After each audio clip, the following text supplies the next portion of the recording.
Hey there, this is the right video for you if you have a YouTube channel that's performing poorly, if you feel like you should start a YouTube channel, if you have a story that you want to share, or you're trying to build up an audience and you're not quite sure how to do that. My name is Samantha Evans Schroeder. I'm the grief advocate Unedited. I'm an author, speaker, and influencer, and I've spent the last 2 years researching YouTube and trying to figure out the best ways to maximize visibility on that platform. In the next 12 months, once a month, I'm going to share a video with you on the tips and tricks I've learned, and I'm going to share these through Edie Melson's The Right Conversation blog. So stay tuned for a 12-part series on how to grow your YouTube channel and maximize visibility.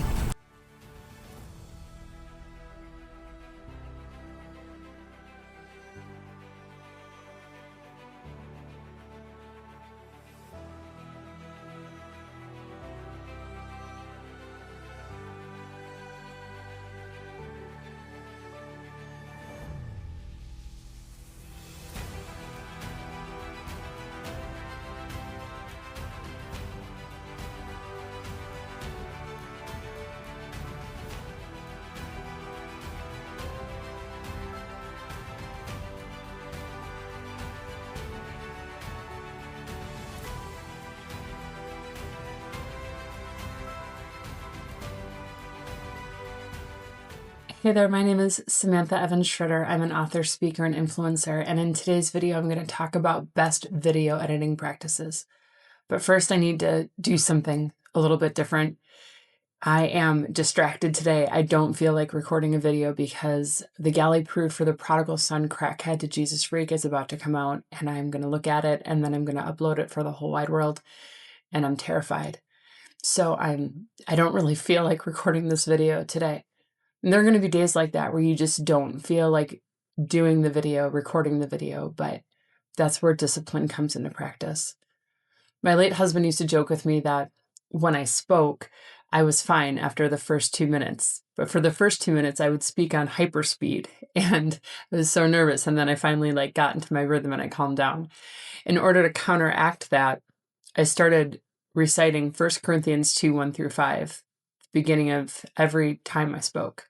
And so I'm going to do that right now. And then we're going to invite Christ into this video. And then I'm going to teach you how to do some neat tricks for video editing that are simple so that you're not overwhelmed and so that you can create content people want to see.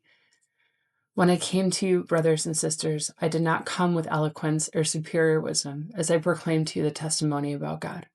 For I resolved to know nothing while I was with you except Jesus Christ and Him crucified. I came to you in weakness and in fear and with much trembling.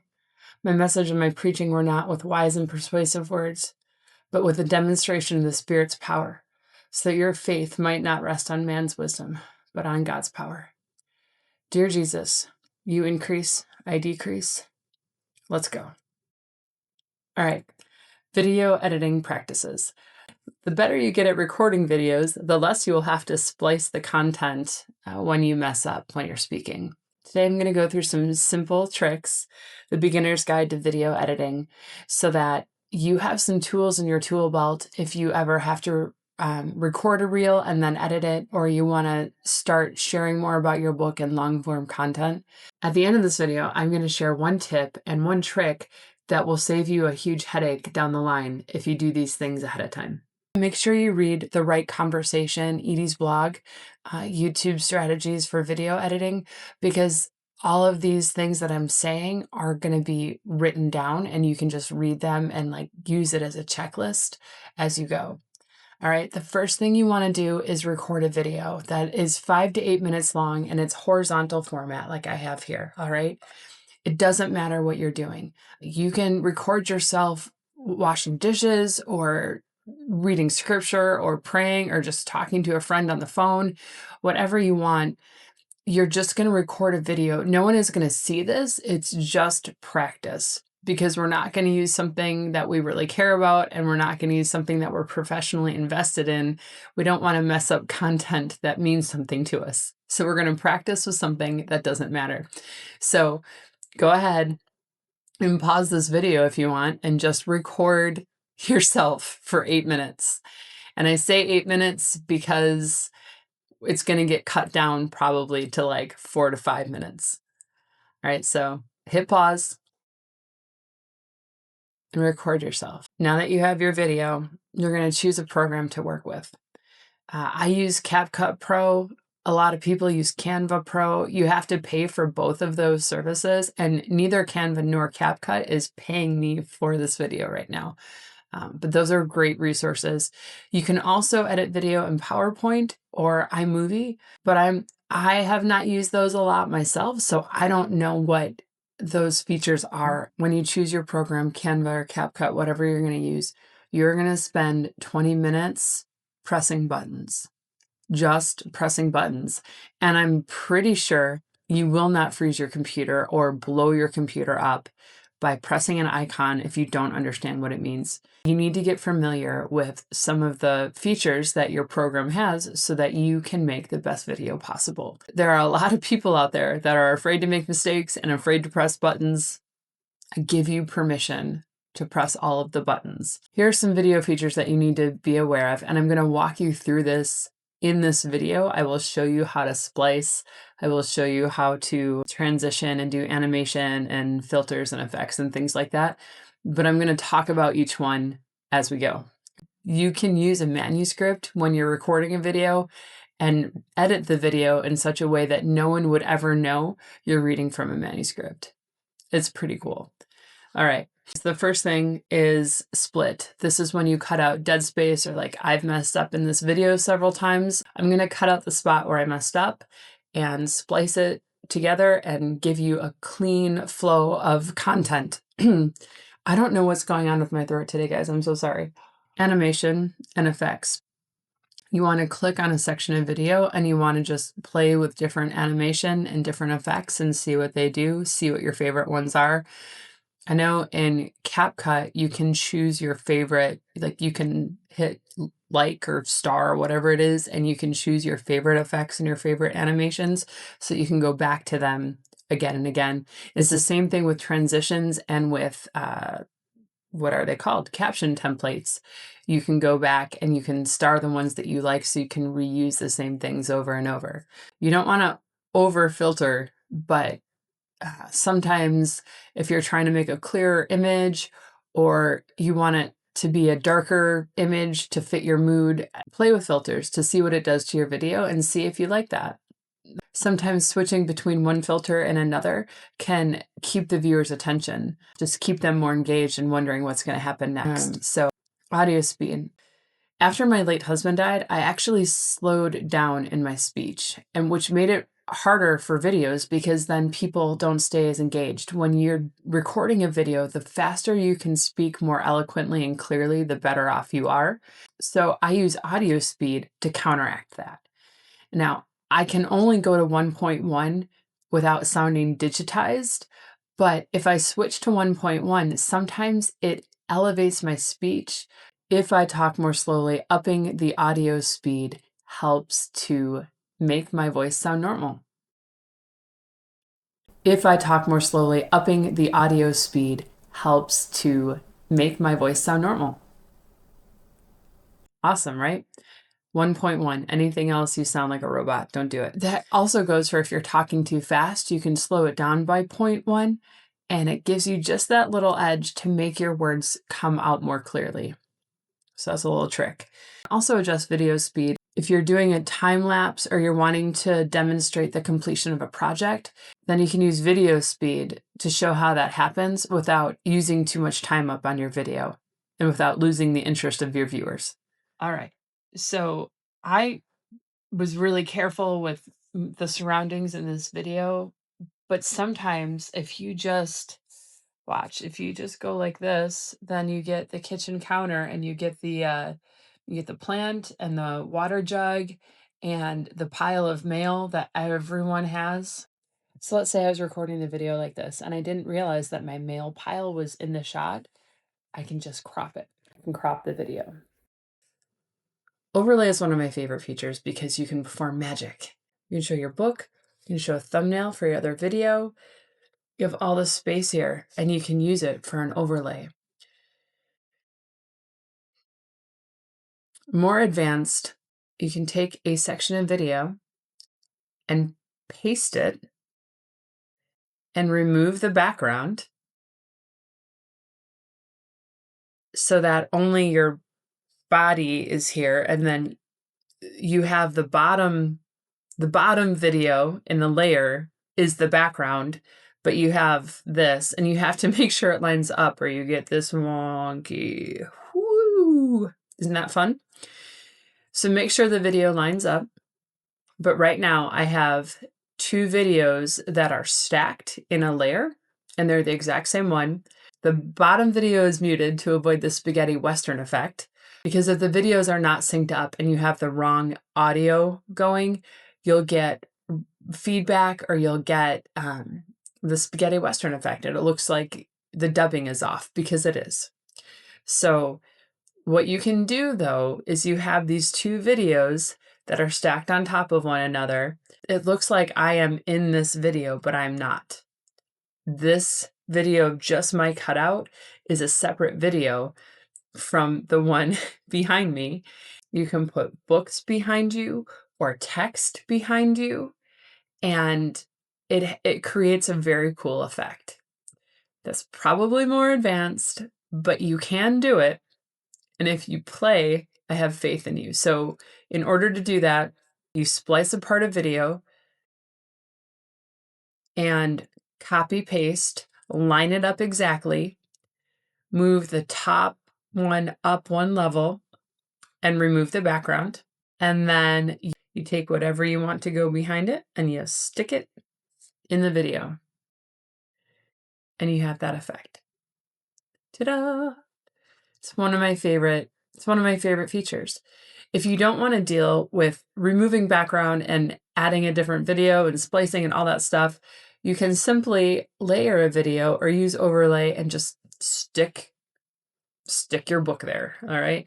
I was breaking my own rule about you want to be on the right side of your video if possible, like I've said in a previous video, so that you can use all this space for text and for photos and thumbnails, stickers, whatever you want, you get to put right here. But if you're in the middle, it's harder to work around yourself. So if you don't want to deal with layers and having multiple videos going at the same time and confusing yourself, because it gets to be a lot and it's very time consuming, make sure you're on one side of the video or the other so you have all this space to work with. All right. Caption templates. Play with the caption template button.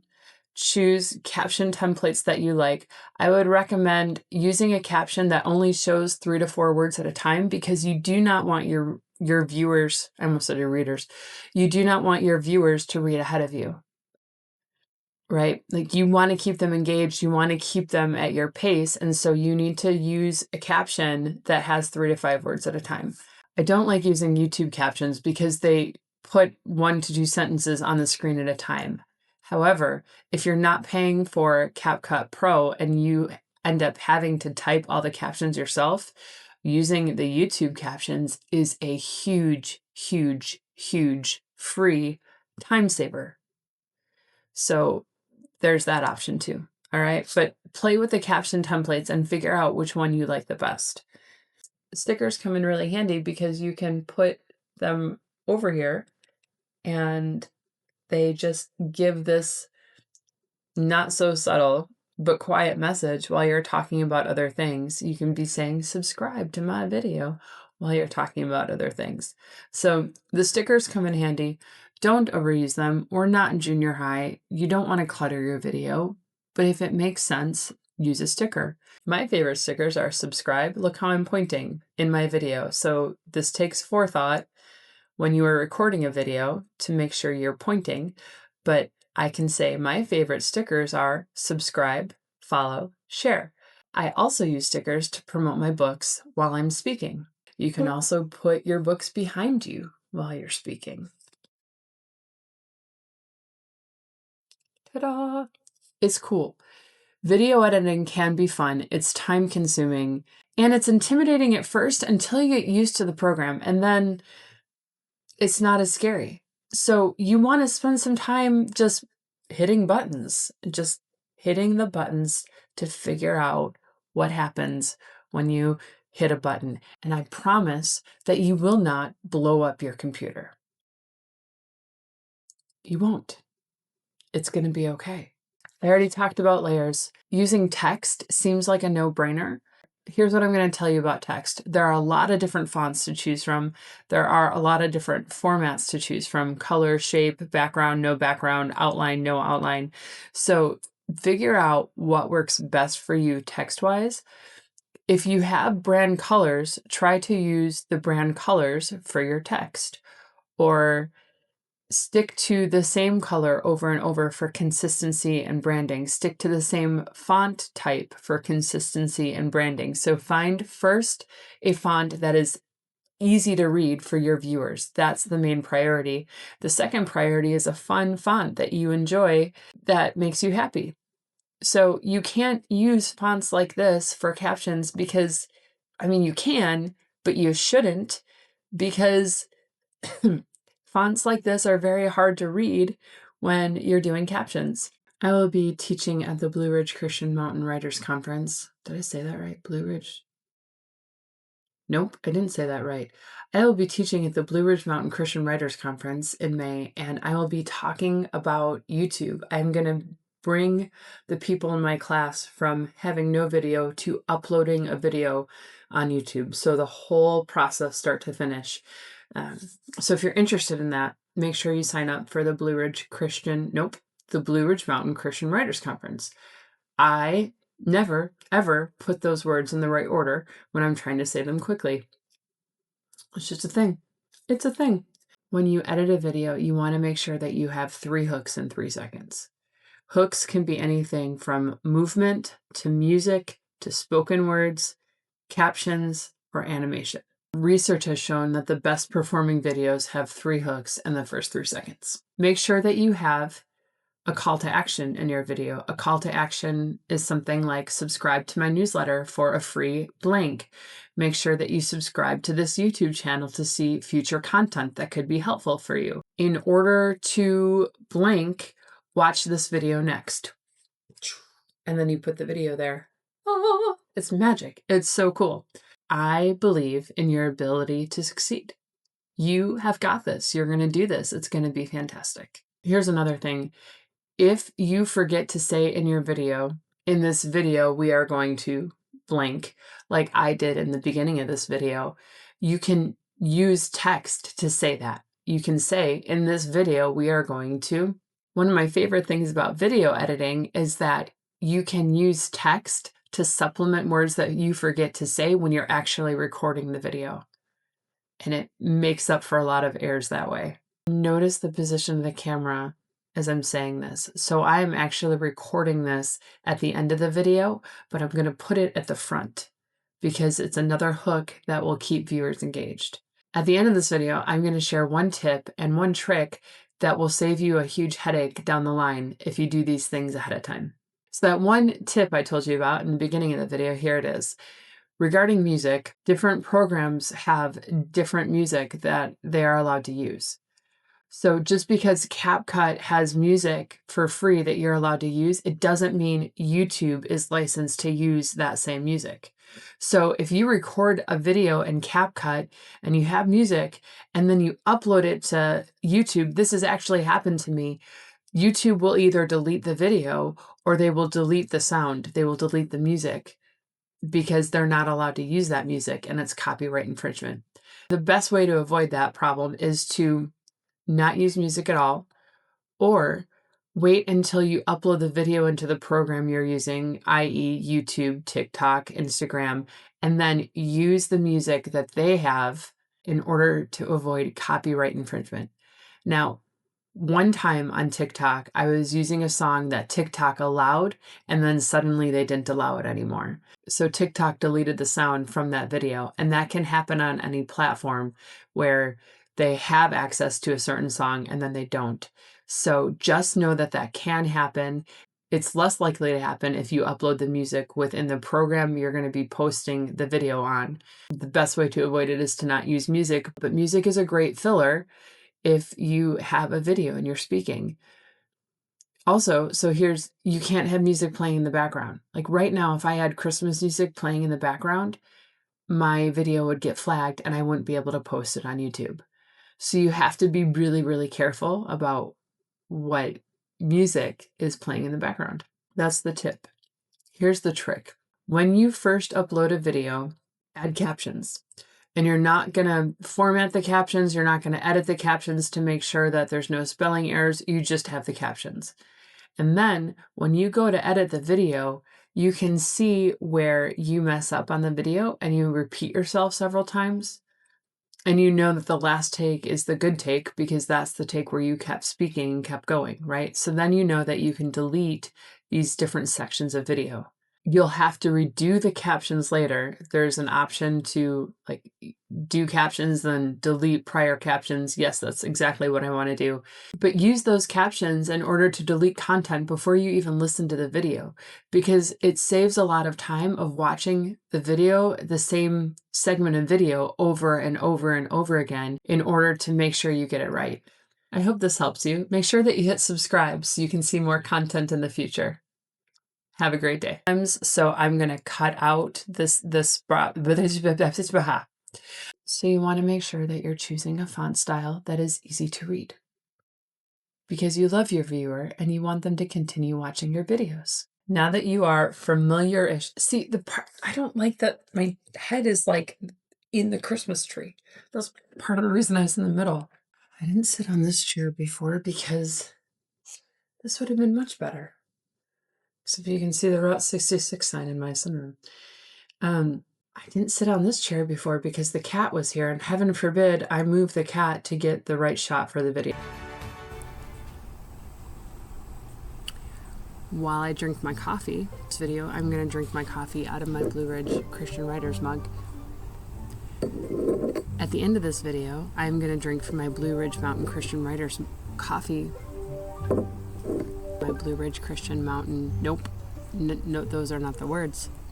Nope. I drink from my Blue Ridge Christian Mountain. Nope. I'm going to drink from my Blue Ridge Mountain Christian Writers Conference mug, and I'm going to show you the 12. At the end of this video, I'm going to